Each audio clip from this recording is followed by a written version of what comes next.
이제 오늘 연약한 자에게 나타난 하나님의 은혜라는 제목으로 말씀을 전하려고 하는데요. 오늘 이 본문을 좀 잘 이해하고 그렇게 하기 위해서 사사기가 이제 21장까지 있어요. 그 21장, 19장부터 21장이 한 사건을 이제 다루고 있는데 그 사건을 좀 잘 알 필요가 있습니다. 이제 왜냐하면 사사기는 순서대로 기록된 책이 아니에요. 그러니까 연대기 순서대로, 시간 순서대로 기록된 책이 아니기 때문에 성경학자들이 이제 공통적으로 주장하는 게 뭐냐면 사사기 이제 마지막 사건 19장부터 21장에 기록되어 있는 그 사건이 사사기의 초반에 일어난 일이다. 이렇게 이야기를 합니다. 그러니까 몇 가지 이제 이유를 들어서 그렇게 설명을 하는데요. 이제 그래도 뭐 좀 알아야 되니까 거기 보면은 비느하스라는 대제사장이 나와요. 그런데 이 비느하스라는 대제사장이 아론의 손자 엘르아살의 아들입니다. 근데 여호수아에서도 나오거든요. 그러니까 여호수아가 죽기 전에 여호수아에서도 나오는 인물이 사사기 19장에 가서 꽤 시간이 흘렀을 것 같은데 등장을 합니다. 그래서 이 여호수아서에 기록된 이 비느하스라고 하는 사람이 광야 40년을 경험했던, 언제 태어났는지 모르겠지만 경험했던 사람이라는 거예요. 그러니까 이제 사사 시대의 초반이라는 거죠.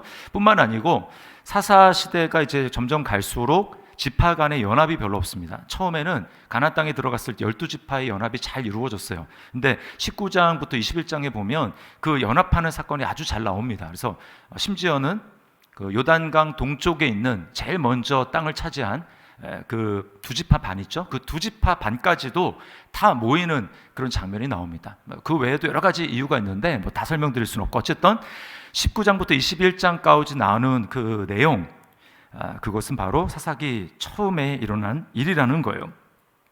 자, 그럼 무슨 내용이 거기 기록되어 있는가? 간략하게 말씀을 드리면 이 베냐민 지파와 오늘 이제 사사 에훗이 베냐민 지파인데, 베냐민 지파와 나머지 11지파가 서로 전쟁하는 장면이 나오게 됩니다. 전쟁을 해요, 한 지파랑. 결국 베냐민 지파가 이제 이길 수가 없죠. 그래서 전쟁에 나갈 만한 그런 남자들이 거의 다 죽습니다. 그러니까 한 수백 명 남고 다 죽어요.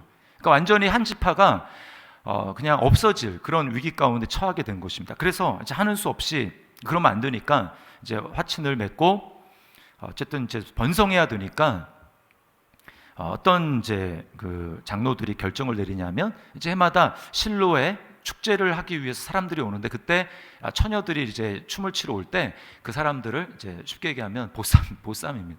그걸 그냥 허락해 주는 거예요. 보쌈에서 이 베냐민 지파의 그 남자들과 결혼하게 하는. 그래서 이제 한 지파가 없어지지 않게끔 그렇게 합니다. 여러분, 근데 왜 그런 전쟁을 해야만 했을까요? 그런 민족끼리, 서로 같은 민족끼리, 더군다나 하나님의 백성이라고 하는 사람들이 그렇게 싸우는 일을 해야만 했을까? 그 이유는 사실은 이제 베냐민 지파의 잘못입니다. 19장에 보면 이 레위인이, 이름 없는 레위인이 나오는데, 아무튼 이제 완전히 그 사사 시대가 완전 엉망진창이죠. 레위인인데 첩을 둬요.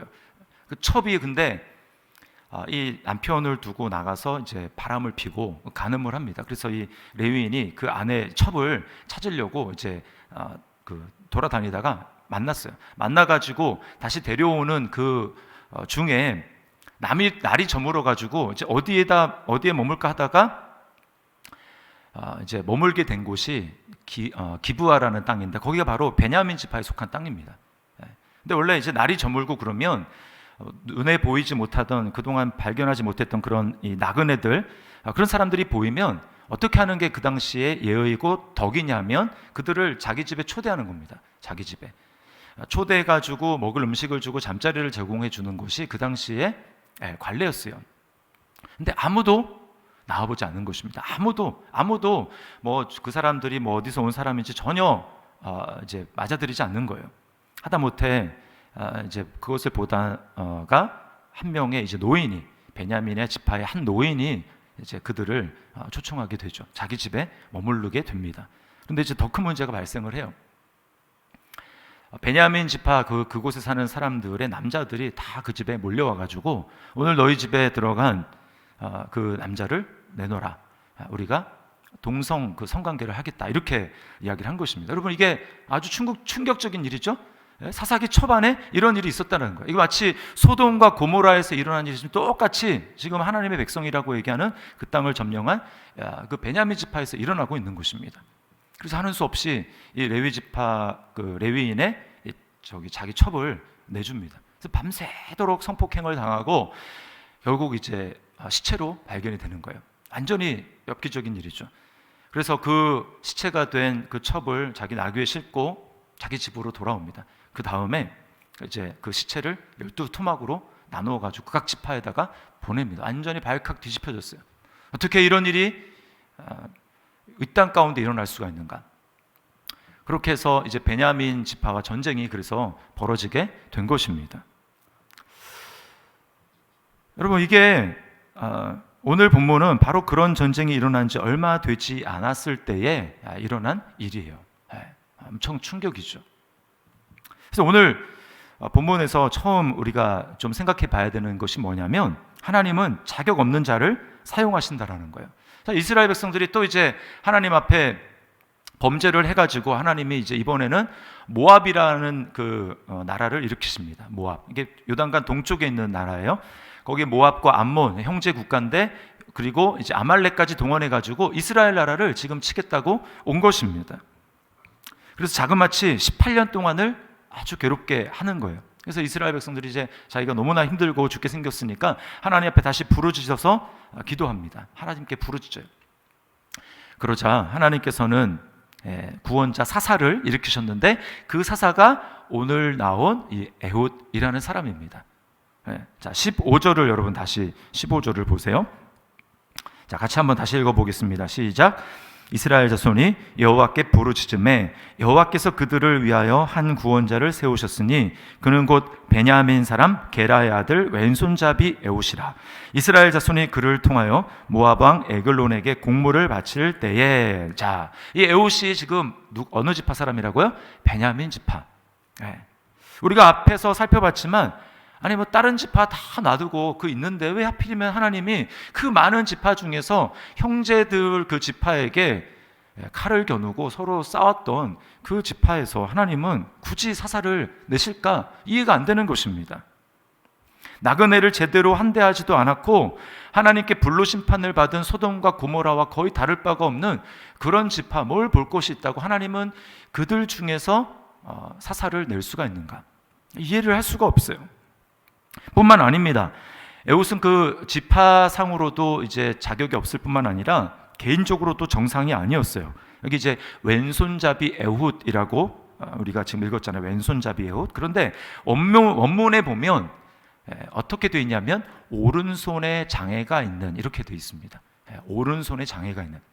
이게 왜 의미가 있냐면, 에훗이 속한 지파가 이제 베냐민 지파잖아요. 베냐민 사람인데, 그 베냐민이라는 그 지파의 뜻이 뭐냐면, 베냐민이라는 뜻이 뭐냐면 오른손의 아들이라는 뜻이에요. 벤, 이게 이제 아들이라는 뜻이고, 야민, 이게 오른손이라는 뜻입니다. 오른손의 아들이니까 베냐민의 뜻인데, 그러니까 오른손의 아들들이 살아가는 그 지파에서 베냐민 뭐예요? 오른손에 장애가 있다는 것입니다. 이게 뭐냐면 그 사람들이 사는 세상 가운데, 그 지파 가운데 베냐민은, 그 에훗은 굉장히 주류가 아니라는 얘기예요.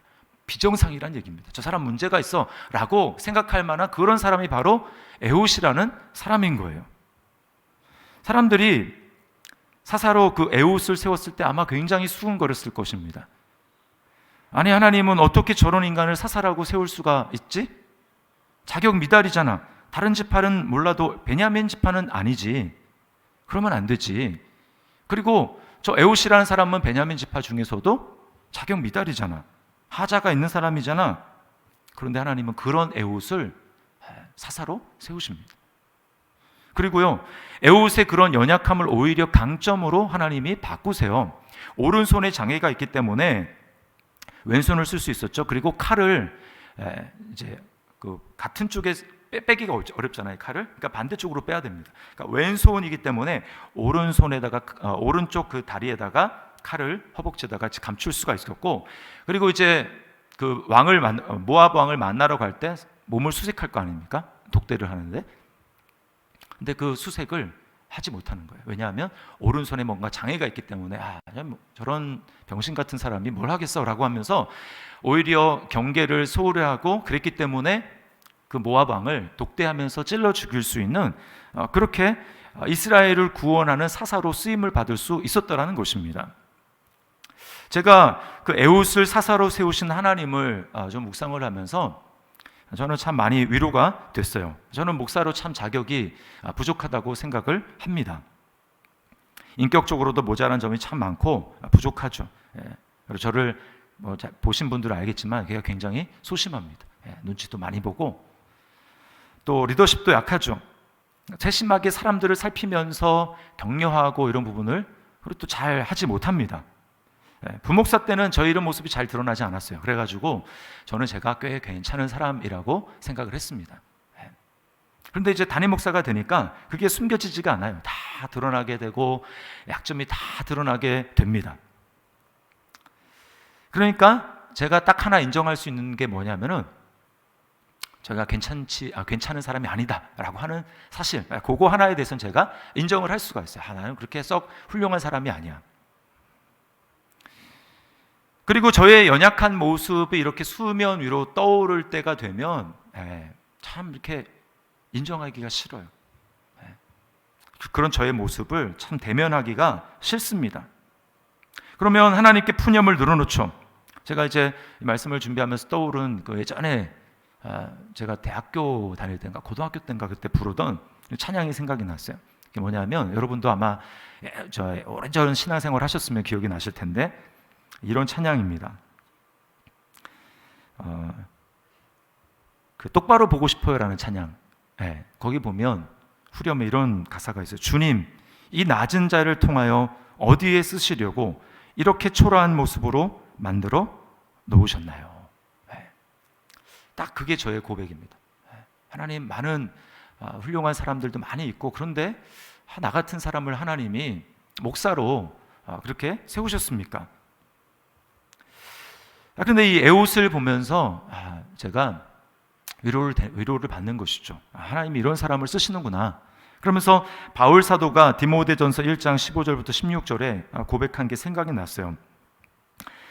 이렇게 바울이 고백합니다. mit보다 모든 사람이 받을 만한 이 말이요, 그리스도 예수께서 죄인을 구원하시려고 세상에 임하셨다 하였도다. 죄인 중에 내가 괴순이라. 바울이 자기에 대해서 내가 그래서 예수님이 필요한 거고 주님이 나를 위해서 이 세상에 오셨다. 주님이 죄인을 위해서 구원하시기 위해 세상에 오셨는데 그 죄인 중에서 나는 괴수와 같은 사람이야. 그래서 나야말로 예수님의 은혜가 필요하고 나야말로 정말 예수님이 나를 붙들어 주셔야 되는 그런 사람이야 라고 바울이 고백하고 있는 거예요. 그 다음에 또 이렇게 고백합니다. 그러나 내가 긍휼을 입은 까닭은 예수 그리스도께서 내게 먼저 일체 오래 참으심을 보이사 후에 주를 믿어 영생 얻는 자들에게 본이 되게 하려 하심이라. 바울의 고백은 무엇입니까? 내가 죄인 중에 괴수고 예수님이 죄인을 구원하려고 오셨다면 하나님이 나 같은 사람을 만나주시고 예수님이 나 같은 사람에게 은혜를 베풀어 주셔서 그래서 내가 변화될 수 있다면, 그 은혜로 변화될 수 있다면 세상에 누구라도 변화되지 못할 사람은 없다. 나를 봐라, 하나님의 은혜가 나에게 임한 걸 봐라 라고 그렇게 말할 수 있는 거죠. 여러분이 저희가 이제 봤을 때 굉장히 부족한 점이 많지만 그러나 또 하나 고백할 수 있는 건 뭐냐면 부족하지만 그래도 이게 굉장히 많이 달라지고 변화됐다는 거예요. 많이 달라지고 변화됐습니다. 그러니까 바울의 고백이 그거예요. 주님의 은혜가 나에게 임해서 내가 이렇게 구원받고 변화될 수 있다면 그 은혜가 변화시키지 못할 사람은 없다. 그 은혜가 바꾸지 못할 인간은 없다. 어떠한 사람이라도 하나님 앞에서 하나님 은혜에 다 변화될 수 있다. 그래서 우리 교회 들어오실 때 보면은 거기 이제 은혜는 모든 것을 변화시킨다라고 써 있어요. Grace changes everything. 발음이 별로 좋지 않죠. 은혜가 모든 것을 바꾸는 거예요. 그 은혜 때문에 바울이 변화되었고 그 은혜 때문에 베드로도 변화됐고 그 은혜 때문에 하나님이 에웃이라는 사람을 세우시고 변화시켜 가신다라는 것입니다. 그러므로 우리는 자신을 바라보면서 나는 참 연약하구나 라고 하는 것을 인정하는 동시에 그래서 아무것도 난 못하겠어, 그게 아니고 하나님의 은혜가 그래서 나 같은 자에게 필요한 것이고 주님이 나 같은 자를 구원하시기 위해서 이 땅 가운데 오신 것이고 그래서 나에게는 소망이 없어가 아니라 그래서 나에게는 소망이 있어, 이렇게 다시금 주님을 바라보는 것, 이것이 바로 믿음이라는 것입니다. 하나님의 그런 연약한 자를 쓰신다라는 거예요. 두 번째는 오늘 말씀을 통해서 살펴볼 것은, 그러므로 두 번째 중요한 것은 뭐냐 하면 돌이키는 것입니다. 돌이키는 것. 자, 세상은 자격이 없다고 하면 자격을 갖추어야 된다, 힘이 없다고 하면 힘을 갖추어야 된다, 그렇게 이야기를 하지만 그리스도인에게 진짜 중요한 건 뭐냐면 돌이키는 것입니다. 오늘 에웃이 자격이 참 미달인 사람이었지만 딱 하나 잘한 거 있어요. 그게 뭐냐? 바로 돌이키는 것이었습니다. 자, 19절을 여러분 보세요. 19절. 자, 19절 이렇게 되어 있습니다. 자기는, 이게 이제 에웃이에요. 자기는 길갈 근처 돌 뜨는 곳에서부터 돌아와서 이르되 왕이여 내가 은밀한 일을 왕에게 아뢰려 하나이다, 이렇게 이야기를 합니다. 이제 조공을 바치기 위해서 사람들을 동원해서 이렇게 들고 왔는데 조공을 이제 다 내려놓은 다음에 다 이제 같이 갔다가 다시 혼자 돌아온 거예요. 근데 거기 뭐라고 하냐면 돌 뜨는 곳에서부터 돌아와서 이렇게 되어 있습니다. 자, 이 돌 뜨는 곳이 원문 그대로 하면 돌 우상들이라는 말이에요. 돌 우상들. 그러니까 아마 모압의 이제 그모스라는 그 신을 본떠 가지고 만든 이 석상, 돌 우상들을 말하는 것입니다. 자, 그러니까 이건 뭘 보여주냐면 그 당시에 이스라엘 백성들이 엄청나게 타락했고 하나님이 아니라 그 땅에 있는 우상을 섬기고 있다는 것을 보여주는 거예요. 그런데 에웃은 어떻게 했습니까? 거기서부터 돌아와서, 이 돌아왔다라는 말이 회개했다라는 말에 쓰이는 그 단어예요. 에웃이 거기서부터 돌아왔다라는 것입니다. 여러분, 우리는 이왕이면 세상적인 기준에서 나는 좀 잘 나가고 싶고 나는 좀 큰 그릇이 되고 싶고 번쩍번쩍하는 금 그릇이 되고 싶어 라고 생각을 합니다. 그러나 하나님은 겉으로 얼마나 큰가, 또 겉으로 얼마나 번쩍번쩍한가, 사람들에게 정말 인정받을 만한 대단한 그런 자질과 스펙을 가지고 있느냐, 그것보다 하나님이 더 중요하게 생각하시는 건 뭐냐 하면 돌이키는가 라고 하는 것입니다. 돌이키는가. 디모데후서 2장 20절부터 21절에 이런 말씀이 있어요. 큰 집에는 금그릇과 은그릇뿐 아니라 나무그릇과 질그릇도 있어 귀하게 쓰는 것도 있고 천하게 쓰는 것도 있나니 그러므로 누구든지 이런 것에서 자기를 깨끗하게 하면 귀히 쓰는 그릇이 되어 거룩하고 주인의 쓰심에 합당하며 모든 선한 일에 준비함이 되리라. 하나님이 쓰시는 사람은 완벽한 사람이 아니고 하나님이 쓰신 사람은 부족하고 연약한 사람인데 중요한 건 뭐냐? 그 연약하지만 자격이 없지만 그럼에도 불구하고 그가 돌이키는 사람인가? 회개하는 사람인가? 라고 하는 것, 이것이 중요하다는 것입니다. 우리 가운데 죄 안 짓는 사람 아무도 없어요. 다 죄를 짓고 다 연약합니다. 그런데 그것보다 더 중요한 것은 뭐냐? 내가 그것을 깨달았을 때 정말 돌이키기로 작정하는가? 돌이키는가? 라고 하는 거죠. 여러분, 우상이 무엇입니까? 우상. 이스라엘 백성들이 섬겼던 이 우상, 그게 뭘까요? 하나님을 찾지 않는 게 우상입니다. 하나님을 찾지 않는가? 내 마음을 다해서 하나님에 대한 갈망이 없고 하나님을 찾지 않는가? 그게 우상이에요. 왜 그럴까요? 하나님을 찾지 않는 그 사람의 마음에는 그 중립이 없어요. 중립이 항상 다른 것을 지금 찾고 있다는 것입니다. 하나님을 찾지 않고 있는 동안에 지금 다른 무엇인가를 내가 찾고 있는 거예요. 하나님처럼 그것을 붙들고 있다는 것입니다. 그게 우상이에요. 이게 바로 우리의 본성이죠. 우리는 문제가 생기기 전까지는 하나님을 잘 찾으려고 하지 않습니다. 이게 어쩔 수 없는 우리 인간의 본성이에요. 그래서 하나님을 낙하산 대하듯 합니다. 낙하산. 여러분, 낙하산을 우리가 가지고 있지만 낙하산이 이제 마치 그 큰 배에 구명 보트가 준비되어 있는 것 같이 비행기에 낙하산이 항상 비치가 되어 있죠. 불시에 뭔가 문제가 생기면 그 낙하산을 타고 탈출해야 되니까. 그러나 그 낙하산이 비행기에 있다고 해가지고 사람들이 내가 낙하산을 좀 써봤으면 좋겠다, 그렇게 생각하는 사람 아무도 없습니다. 낙하산 펼 일이 없기를 바라요. 하나님을 믿지만 내가 내 삶이 하나님을 그렇게 찾지 않아도 내 삶이 그냥 평탄하게 잘 되어지기를 사람들이 바랍니다. 하나님을 찾거나 하나님을 쓸 일이 없기를 바라요.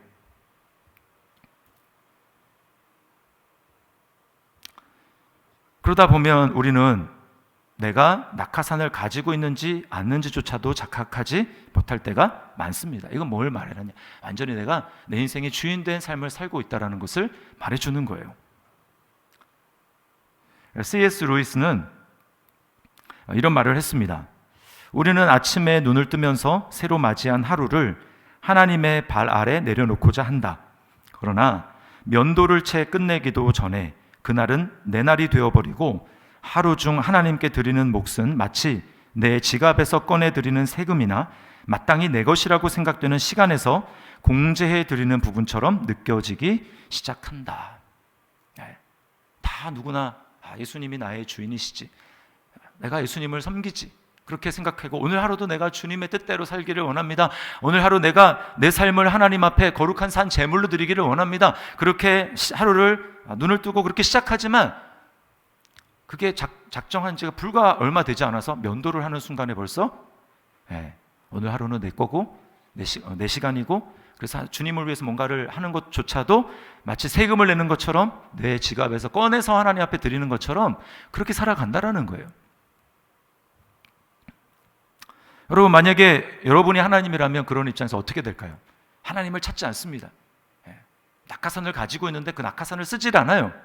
그러면서 점점 낙하산의 존재를 잊어갑니다. 그럼 어떻게 해야 될까요? 어떻게 하면 좋을까요? 낙하산 쓸 일을 만드는 것입니다. 낙하산을 펴지 않으면 안 될 그런 상황을 만드시는 거예요. 하나님을 잊지 않도록 하나님을 찾는 일이 생기도록 하는 것입니다. 이게 지금 이스라엘 백성들이 겪고 있는 일이에요. 하나님을 잊어버리고 내가 내 힘으로 하나님 아닌 다른 것을 찾으면서 살아가고 하나님은 까맣게 잊어버린 채 살아가고 있는 그들을 향해서 하나님이 이제 낙하산을 펴지 않으면 안 될, 지금 막 너무 괴롭고 너무 고통스럽고 정말 부르짖지 않으면 안 되는 그런 상황을 하나님이 허락하신다는 거예요. 야, 너 이제까지 낙하산 입고도 잘 살았지? 너 이제 낙하산 피지 않으면 안 될걸?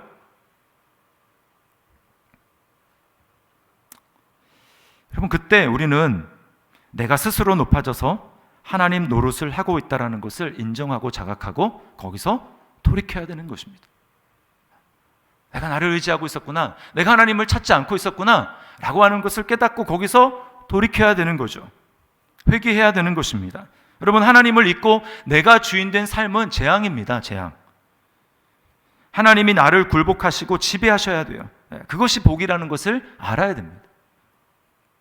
저는 이 베냐민 지파와 이 유다 지파의 이 갈등, 이제 거기서 나의 자아와 그리스도의 갈등의 구조를 보게 돼요.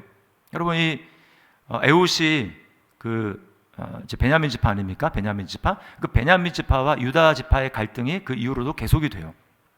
그래서 이게 사무엘로 또 이제 사무엘상으로 이렇게 넘어가게 되면, 자, 베냐민 지파로서 처음 왕이 된 사람이 누굽니까? 사울이죠. 사울. 사울은 자기 생각의 표본입니다. 표본. 자기를 숭배하는 표본. 그러나 그 사울의 시대에 나라가 평안하지 못했어요. 그러나 그 사울이 물러가고 누가 등장합니까? 다윗. 유다 지파의 다윗이 등장해서 그 나라가 하나님의 은혜 가운데 평안을 누리게 되죠. 이게 신약에 와서도 마찬가지입니다. 신약으로 넘어와 보세요. 베냐민 지파로서 예수님을 핍박하고 예수 믿는 사람을 박해하고 잡아 죽였던 사람이 바로 사울입니다. 바울. 그가 어느 지파였냐면 바로 베냐민 지파였어요. 그가 하나님을 대적하고 교회를 대적하고 예수님을 대적하고 있을 때 어떻게 됩니까? 그는 자기가 잘 나가는 줄 알았고 자기가 그래도 꽤 괜찮은 사람이라고 생각했지만 그것은 그에게 재앙이었어요. 그래서 어떻게 합니까? 유다 지파의 다윗의 후손인 예수 그리스도, 유다 지파의 사자이신 예수 그리스도께서 강력한 빛으로 드러나셔서 바울의 삶 가운데 임재하시죠. 그가 눈이 멀어버립니다. 눈이 멀었으나 사실은 그게 눈 뜬 거예요. 예수님을 새롭게 알게 되는 것이죠. 자아가 무너지고 자기가 주인된 삶이 무너지고 예수 그리스도가 내 삶의 주인으로 다스리기 시작하는 것입니다. 여러분, 예수 그리스도의 십자가는 교만한 나의 자아의 바위를 부수는 망치요, 예수님의 십자가는 교만한 나의 딱딱하게 얼어붙은 그 얼음을 녹이는 용광로와도 같습니다. 오직 그리스도의 십자가 앞에 설 때에만 우리는 내 안에 내가 주인이 되고 내가 높아지고 내가 스스로 내 힘을 키워서 높아지고자 하는 그 마음이 눈 녹듯이 사라지는 거예요. 그럴 때 여러분, 세상은 우리를 별것 아니라고 생각할지 모르지만 그런 나를 통해서 하나님의 영광이 드러나고 그런 나를 통해 하나님의 능력이 나타나는 것입니다. 오늘 에봇이 돌이키니까 어떤 일이 일어납니까? 에봇이, 우상에게서 돌이킨 에봇이 그 오른쪽 허벅지에 숨겨진 칼, 근데 그 칼이 의미가 있습니다. 뭐라고 되면 좌우의 날선 칼이라고 되어 있어요. 여러분, 좌우의 날선 검하면 떠오르는 게 있죠. 뭡니까? 하나님의 말씀입니다. 원수를 물리치는 그 칼이 무엇입니까? 회개한, 돌이켜서 우상에서 돌이킨 그 에봇의 손에 쥐어졌던 그 칼, 좌우의 날선 검, 그 말씀으로 원수를 찔러 쪼갤 수 있었던 거예요. 우리가 우상에게서 돌이키게 될 때 하나님의 말씀은 그냥 단지 하나님의 말씀이 아니라 내게 능력을 주며 세상을 이길 수 있는 하나님의 능력이 되는 말씀이 되는 것입니다. 내가 내 삶에서 돌이켜서 주님을 주인으로 인정하고 돌이키게 될 때 하나님의 말씀은 내 속에서 능력을 발휘하는 거예요. 오늘 이 말씀을 기억했으면 좋겠습니다. 연약한 자에게 나타난 하나님의 은혜, 오늘 아무런 자격이 없고 그 사람만은 안 될 것 같은데 하나님께서는 그 에봇이라고 하는 사람을 사사로 세우셔서 이스라엘을 구원하세요. 에봇이 잘나서가 아니라 에봇을 세우시는 그 하나님이 대단하신 것입니다. 그리고 또 에봇을 보면서 우리가 깨달아야 될 점은 내가 연약하지만 나에게 그러므로 중요한 것은 뭐냐면 나에게서 돌이키는 것입니다. 하나님을 찾지 않는 내가 스스로 힘을 주고 내 스스로 하려고 하는 그런 하나님에게서 독립해서 하나님 없이 살아가고자 하는 그런 나 자신에게서 돌이키고 회개해서 하나님을 찾는 거예요. 주님을 찾는 것입니다. 예수님이 십자가에서 해주신 일이 바로 이것이에요. 오늘 이 말씀을 기억하면서 주님, 나도 생각해보니 주님 앞에 내놓을 것이 없는 연약한 자인데 그런 나를 하나님이 사용해 주시고 하나님 나라를 위해서 불러주신 은혜를 감사합니다. 내가 날마다 내 삶에서 돌이키는 삶을 살아갈 수 있도록 인도하여 주옵소서. 우리 이렇게 하나님 앞에 기도하며 결단하며 나아가는 그런 시간이 되기를 주님의 이름으로 축원합니다. 우리 말씀을 기억하면서 우리 찬양했으면 좋겠어요. 나를 지으시니가 하나님, 나를 부르시니가 하나님, 나를 보내시니도 하나님, 나의 나 된 것은 다 하나님의 은혜라. 우리 찬양 하나님 앞에 고백하면서 우리 주님 앞에 참 연약하고 흠이 많은 나를 구원해 주시고 사용하시는 그 하나님 앞에 좀 감사하는 마음 드리면서 나갔으면 좋겠어요. 우리 시간 우리 하나님의 은혜 찬양하겠습니다.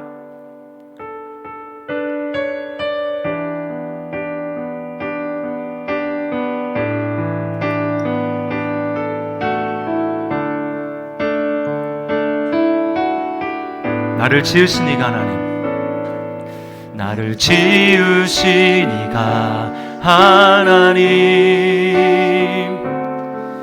나를 부르시니가 하나님,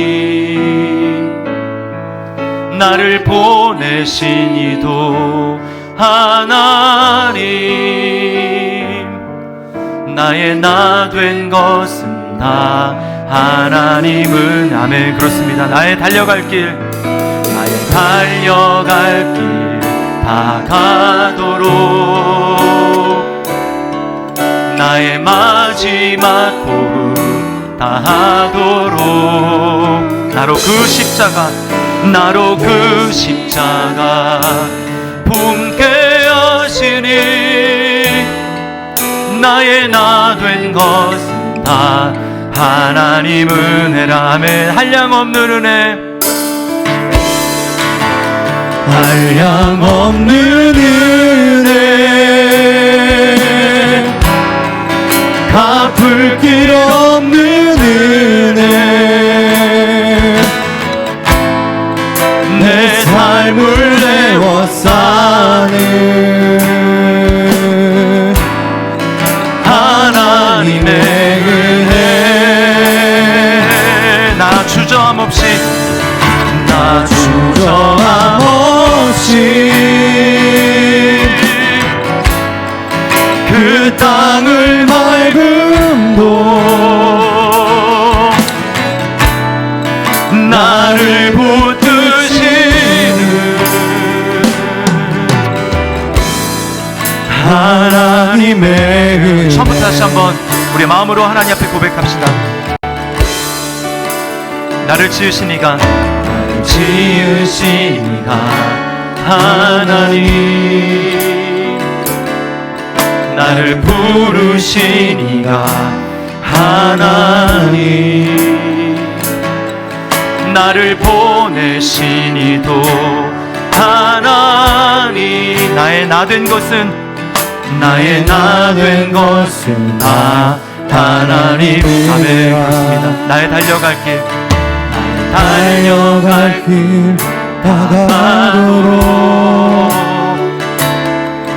나의 마지막 호흡 다하도록 나로 그 십자가 품게 하시니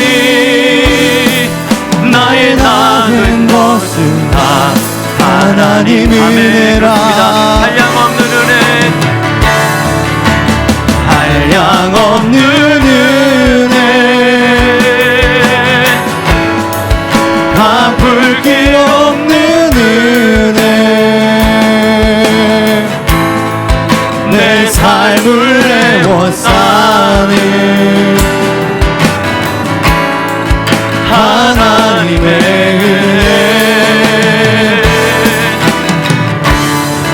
나 주저함 없이 그 땅을 맑음도 나를 붙드시는 하나님의. 다시 한번 한량없는 은혜, 한량없는 은혜, 갚을 길 없는 은혜, 내 삶을 애워싸는 하나님의 은혜. 나 주저함 없이 그 땅을 밟습니다. 나 주저함 없이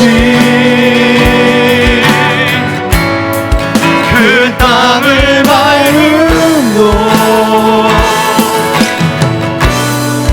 나를 붙드시는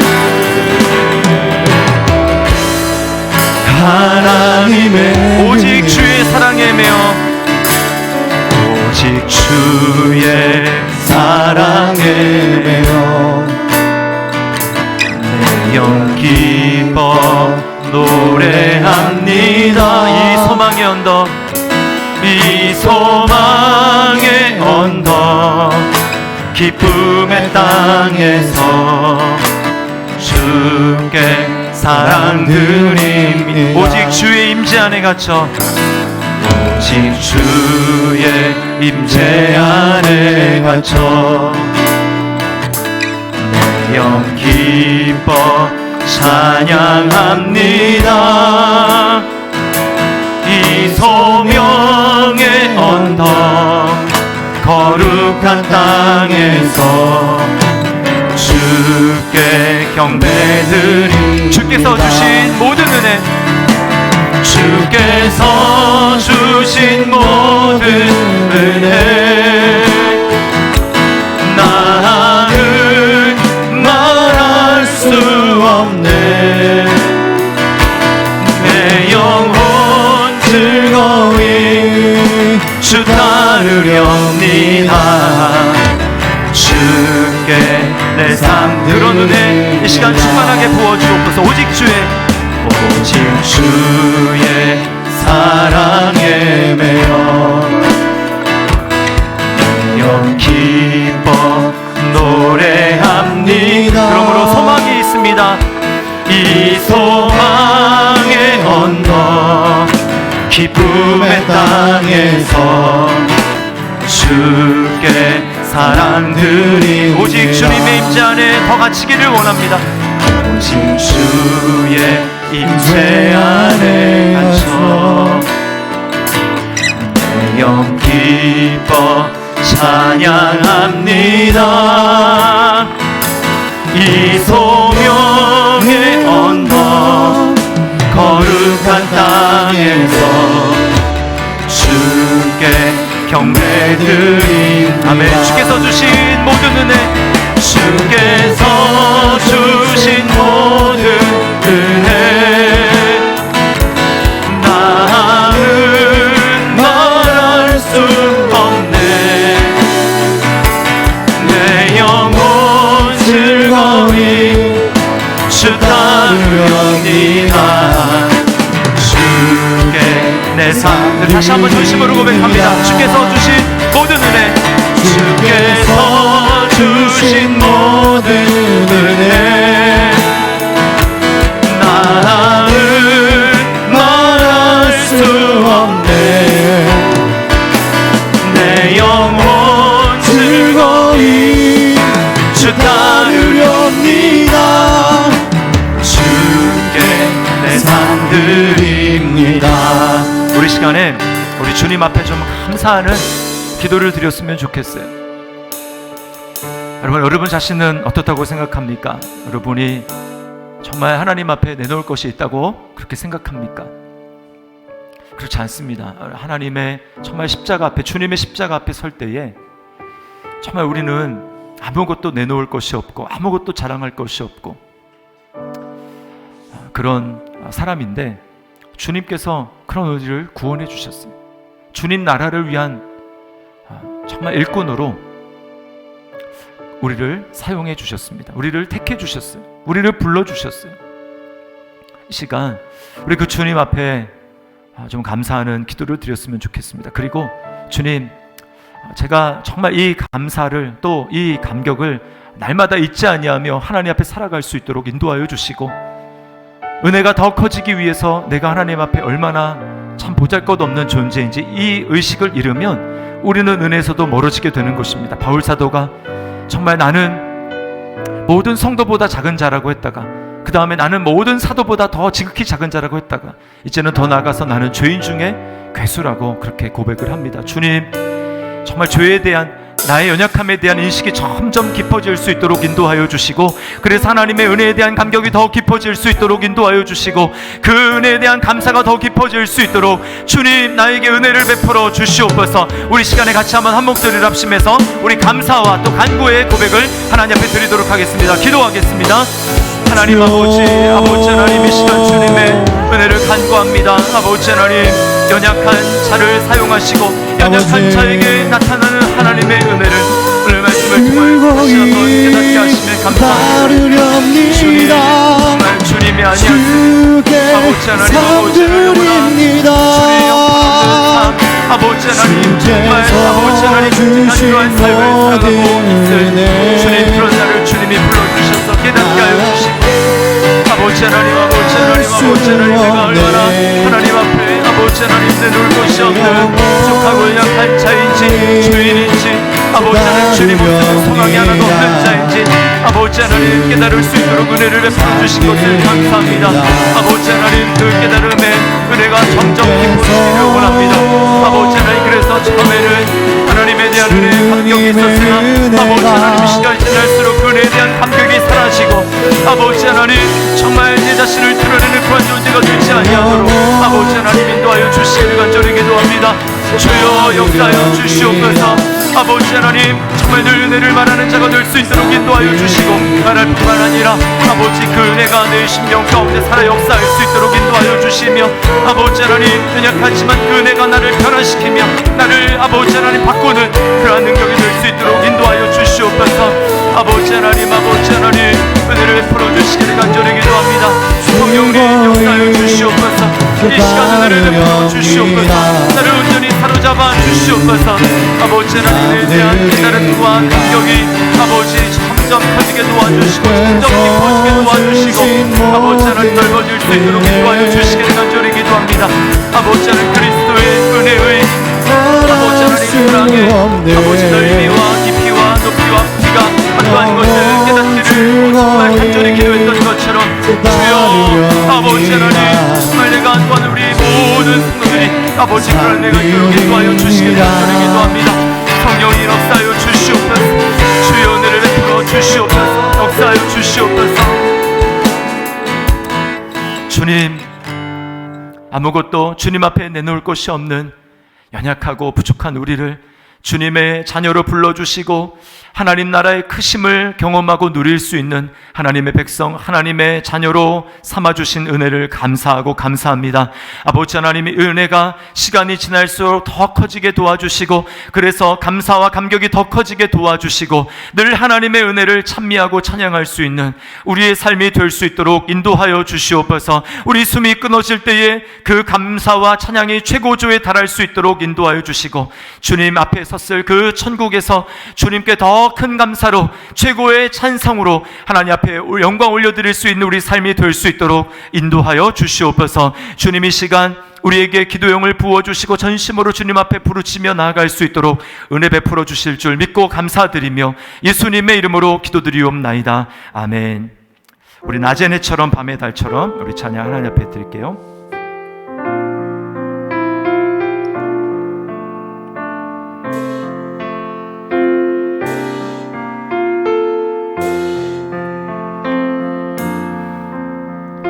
낮의 해처럼 밤의 달처럼 그렇게 살 순 없을까? 욕심도 없이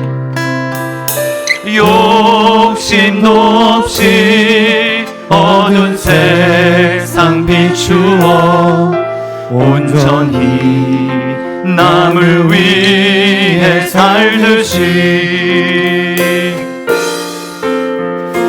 나의 일생에 꿈이 있다면 이 땅에 빛과 소금 되어 가난한 영혼, 지친 영혼, 가난한 영혼, 지친 영혼을 주님께 인도하고픈데 나의 욕심이 나의 못난 자가 언제나 커다란 짐 되어 나를 짓눌러 마음을 곤곡해 하니 예수여 나를 도와주소서. 예수님처럼 바울처럼 예수님처럼 바울처럼 그렇게 살 수 없을까? 남을 위하여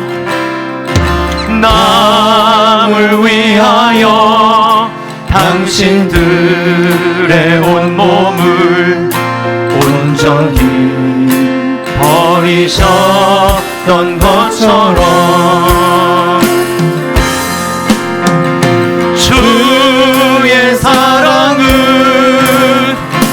베푸는 사랑 값없이 거저주는 사랑. 그러나 나는 그렇지 못합니다. 그러나 나는 주는 것보다 받는 것 더욱 좋아하니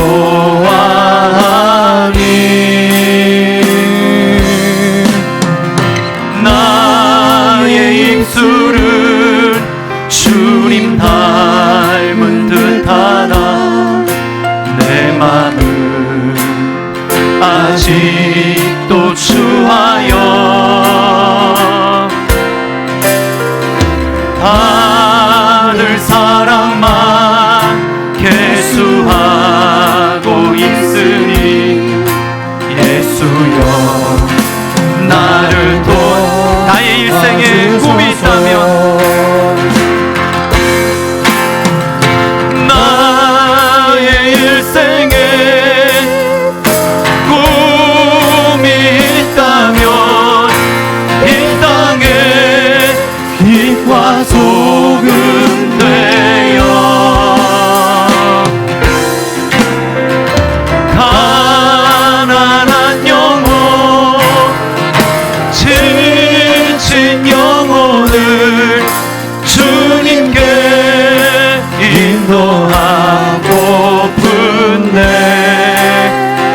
욕심이 나의 못난 자가, 나의 욕심이 나의 못난 자가 언제나 커다란 짐되어